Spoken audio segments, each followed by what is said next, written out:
this, do this, do this, do this. Hey, it was 108k. Alright, can we crit? Hey! Yo, what's up guys? Today we're building Top Chef. Because I got access to the content creator media server, all of my clips were done on this account, not my own. So I basically spent the past few days doing nothing but playing Raiden and getting to mess around with her. My resources were super limited, like for example, I didn't have access to the new 4-star polearm, but we got to test her extensively and now I know everything about her. So today I'm going to be showing you guys everything you need to know about Raiden and telling you exactly how you need to build her and play her. Soon after this video is posted though, I will be going live on Twitch to pull for Raiden and to also live test things. So if you're interested, come drop a follow at twitch.tv/Braxophone. I hope to see you guys there. So, in this guide, we're going to be going over how to play Raiden, her best artifacts and weapons, her best team compositions, and if her constellations are worth pulling for. Let's get right into it. As usual, there are timestamps in the description, so if you're interested in skipping ahead or if you just want to see the build, make sure to click on those. We're going to go ahead and get started off with her kit. This is longer than a Yu-Gi-Oh card, so I'm going to try to explain it pretty simply. The main mechanic that Raiden deals with is resolve stacks, and the first thing you'll notice around Raiden is that she has like a purple circle kind of. Whenever a portion of it is lit up, it's counting resolve stacks, and resolve stacks buff Raiden's elemental burst. You gain them by using other characters' elemental bursts. The higher cost burst a unit has, the more stacks of resolve they give when you use their burst, and the more stacks Raiden has when you use her burst, the more damage she does with both her initial slash and all of the hits you do with her burst after. So this actually affects how you build her, and we're going to talk about that in a bit. So first off, Raiden's elemental skill summons an eye that floats around behind you, and once every 0.9 seconds it can do electro damage when an enemy is hit by you. It doesn't have to be an auto attack either. It functions really similarly to Electro Traveler's burst, and it's going to activate slightly after the hit registers, which means that Raiden's going to be triggering reactions a majority of the time. The damage on it isn't super high, but it adds up over time, and the ability lasts for 25 seconds, so you have plenty of time to rotate through your team and reactivate it later. One thing I noticed when I was testing her is that her elemental skill itself doesn't generate a particle, but when it does the coordinated attacks, it can generate a particle. That means that every single time you do damage with another character or it does a coordinated attack, you have a chance to get an energy particle, which is going to really help you generate a ton more energy. It's functionally like Fischl. Moving on now to Raiden's burst, you guys probably have never heard this anywhere before. Surprise, surprise, she takes a sword out of her chest, and when she activates it, it does a big hit of burst damage. After that, she gets to use sword stance for 7 seconds, and in that 7 seconds, that's her burst window. If you've maxed resolve stack, she ends up doing a ton of damage because they add to the attack damage bonus, which is shared with elemental damage bonuses. Basically, if you're playing her right, she's going to get a bunch of buffs when she goes into her burst. While she's in this stance, she generates energy for the whole team on hit with a 1-second internal cooldown, and you can generate it a maximum of 5 times. Her burst does decent damage, but it's also a super strong battery, while combined with her elemental skill makes her one of the most useful batteries in the entire game, especially since you don't need to swap her out to reuse her skill very often. Something worth mentioning though is that in some teams, using her full burst duration can actually end up being a damage loss, since to get the full damage you have to have her out for 7 whole seconds. Lastly, Raiden's burst and her elemental skill do not snapshot, so her synergy with Sarah's attack buff and Bennett's buff aren't super great. It doesn't mean you can't use them, but it's just not ideal. Moving on to Raiden's first passive, her first ascension passive is really helpful for maxing her damage. It makes it so when you pick up an elemental particle, you gain 2 resolve stacks, so getting to max resolve stacks is a little bit easier. And her second ascension passive gives her extra energy generation from her elemental skill for every 1% over 100% energy recharge you have. It also gives electro damage bonus. It's about 0.6% more energy from her skill and 0.4% electro damage per 1% energy. Simply put, she scales off of energy recharge. So the TLDR of this section is that you want to use all of your team's bursts before you use Raiden's burst, and Raiden will help your entire team get their energy back. So when you're leveling Raiden's talents, the order you want to go in is her elemental burst, followed by her elemental skill, and then her autos. You're basically only using her for her burst and skill, and her burst is the highest damage potential, so you want to level that first. So that's basically how her kit works, but I'd recommend going back and watching it again if you didn't really understand it, because there's just so many words. I get it. We're gonna go ahead and move on to weapons now. The reason I'm doing this before artifacts is because your weapons actually determine what artifacts you should be going for. So I'm gonna list the best weapons to use that they're based on the Raiden Mastersheet with 200 energy recharge unbuffed. So her best in slot will be Engulfing Lightning, which is her signature weapon. It actually beats out Staff of Homa, and this is kind of the first time that's happened in a long time. It doesn't only beat it out in damage though, it beats it in uptime as well, so it makes it a much better weapon. Next would be Staff of Homa, Jade Spear, followed by Vortex Vanquisher and Skyward Spine, and those are basically going to be your top 5. But if you're free to play and you don't have any of those, don't worry, because this is amazing. The best free to play weapon is the Catch at Refinement 5. It does just slightly less damage than Skyward Spine, but it's completely free and totally worth getting. Literally, you shouldn't even need to consider any other weapons. If you don't have a 5-star spear that you want to use on her, just get the Catch, use the Catch, you're not going to regret it. Here's the sheet showing the rest of the results, and the full calculations are on the document in the description if you're interested in seeing those for yourself. But now that we've talked about weapons, we can move on to artifacts. So Raiden is one of those rare characters where she's both support and sub DPS, and the nice thing is that this set is tailored to help her do both of those roles. So to start us off, Emblem of Severed Fate is undisputable best in slot for both support and DPS. It's going to give you 20% energy recharge, which Raiden scales off of, and it also gives you burst damage bonus based off of your energy recharge. Earlier I mentioned that her entire burst counts as elemental burst damage, so that means Emblem applies to all of the hits, including her first one, and becomes her strongest set. You can always run Thunder Soother, Thundering Fury Gladiators, or Thundering Fury Noblesse, but to be honest, they're all mega copium if you're comparing them to Emblem.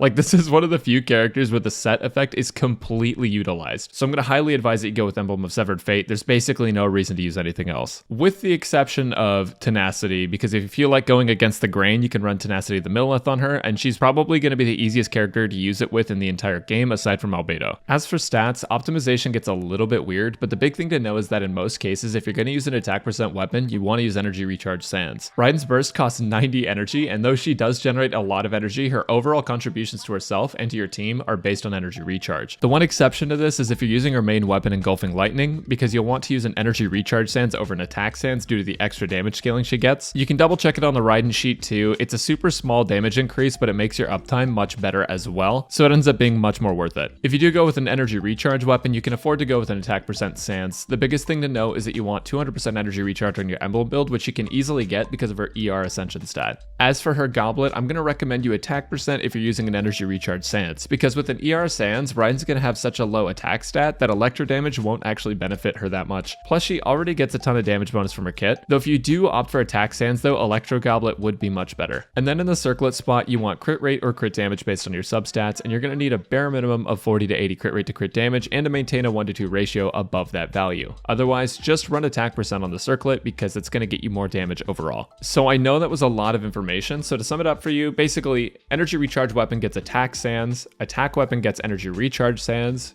ER sands gets attack goblet, attack sands gets electro damage goblet, and Engulfing Lightning gets ER Sands and Attack Goblet. Raiden is the ultimate it depends character. Some artifact choices can really just come down to substats too, like Attack and Electro Goblet can be really close in damage, so just use the one with the better substats if you're ever confused. And if you're unsure, there's a sheet linked in the description where you can personally check your own artifacts to see which one will do more damage. So substats on Raiden are actually super flexible. You have HP, flat attack, and defense as the really useless ones, but outside of that, energy recharge, attack percent, and crit are already good with her by default. And elemental mastery actually isn't that bad on her because her ability to constantly be the one triggering reactions makes her actually do damage. It shouldn't be your main focus, but it's not a bad stat to have. On that same tangent, one thing I want to talk about is EM Raiden. I've been playtesting her a lot, and in my opinion, it's not really worth full investing into elemental mastery, but since her electro damage always happens after the hit, she's one of the best controlled overload supports in the game and easily one of Yoimiya's best synergies. But again, her energy recharge utility is pretty important and I wouldn't give it up. If you can have decent attack and energy recharge, then maybe you build one EM piece, but I wouldn't recommend a full build for this because then you're missing out on a core part of her kit. I don't know, overall it's kind of copium, but it's just a fun little thing you can try. Before we talk about teams, I want to talk about the difference between Raiden and Fischl and where each one is better, because a lot of people are talking about how Raiden is just an upgraded C6 Fischl in terms of damage output, but there's actually a few differences. For a lot of people, Fischl has been a staple in teams for a really long time. She's an awesome unit and great at outputting off-field damage, but Raiden's functionality is just slightly better. Against one target, Fischl's off-field damage ends up being more than Raiden's, but it's important to think about AoE damage too, because against multiple enemies, Raiden's damage is going to win out. Fischl's damage is mostly single target, and Raiden's off-field damage can hit multiple enemies at once. Another thing to think about is how all of Raiden's electro procs are going to be controlled, making her super good with pyro characters since she'll always be the trigger. The off-field energy generation she gives is also comparable to Fischl, but when she's in her burst, she gets a slight edge on Fischl because of the battery capability that her burst gives. In my experience and in my testing, Fischl has been much easier to just plug and play, but Raiden's a better unit overall and will fit most teams in Fischl's spot and do slightly better. And in multi-target, she's going to be much better.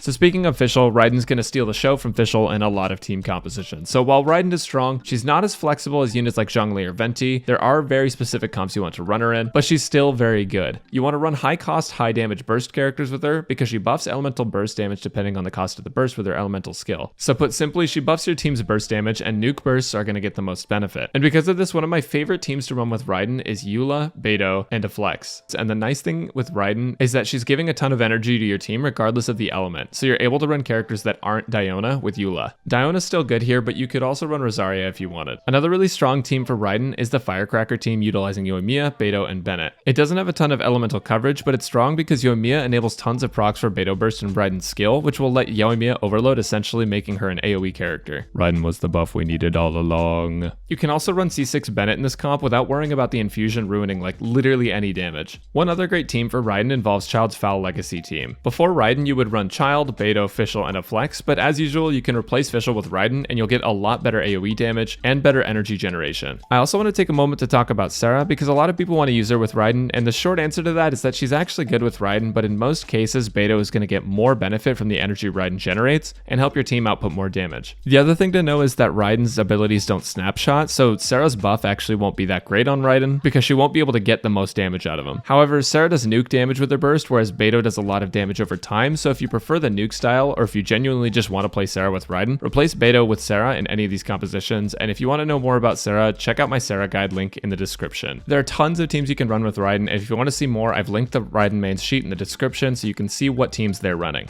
And now for our final talk, constellation value. So I left this to the end because a lot of viewers are free to play and won't be rolling constellations, but here's a basic rundown of each constellation and how worth the investment they are. So Constellation 1 increases the amount of resolve stacks you can get from electro characters by 80%, which is a really big buff to the amount of resolve you can gain in one full rotation. It makes it so that Raiden's burst damage output is going to be higher faster. Constellation 2 makes Raiden's burst ignore 60% of enemy defense, which is a massive buff to her overall damage output in a cycle, and definitely her strongest constellation. Constellation 3 actually pairs well with C2 because they both buff each other. Constellation 4 looks really good on paper, but it ends up not being that great in practicality, because it buffs your party's attack by 30% for 10 seconds after her burst ends, and while that buff is substantial, most of the time the fight will be over after one rotation of your party, with the only exception being some Abyss floors. If you're wailing on other characters enough to get Raiden to C4, Abyss probably won't be as much of a problem for you anyways, so for that reason I don't really recommend going for it. Constellation 6 is kind of wild. It's really hard to evaluate because while a 5-second burst cooldown reduction seems really good, you also need the energy generation on other characters to keep up with that reduction. So overall it probably helps, but the only super practical thing I can think of is to use Eula with an absurd amount of battery to try to just nuke on cooldown every 15 seconds instead of 20. So all in all, if you're going for constellations, if you're doing a little bit of dolphining, Raiden C2 gives the most value by miles, and C3 is kind of the icing on the cake in my opinion. Constellation 1 is really strong as well, but after Constellation 3, the value of constellations kind of falls off quite a bit, and I wouldn't recommend going past there unless you've already previously planned on it, because she mostly just turns into more of a support the further you go down the line. But if you're just trying to improve her DPS, Constellations 1 through 3 are the best, and Constellation 2 is the most bang for your buck. So if you've made it this far, you've graduated from the school of Raiden Shogun, and if you've enjoyed this video, make sure to like down below and subscribe if you want to see more Genshin Impact content. As usual, I'll pin a comment that has edits to it if anyone discovers anything new. Make sure to go follow on Twitch if you want to see live content. We'll be streaming Raiden stuff right after this video goes live. Thank you guys so much. I will catch you later.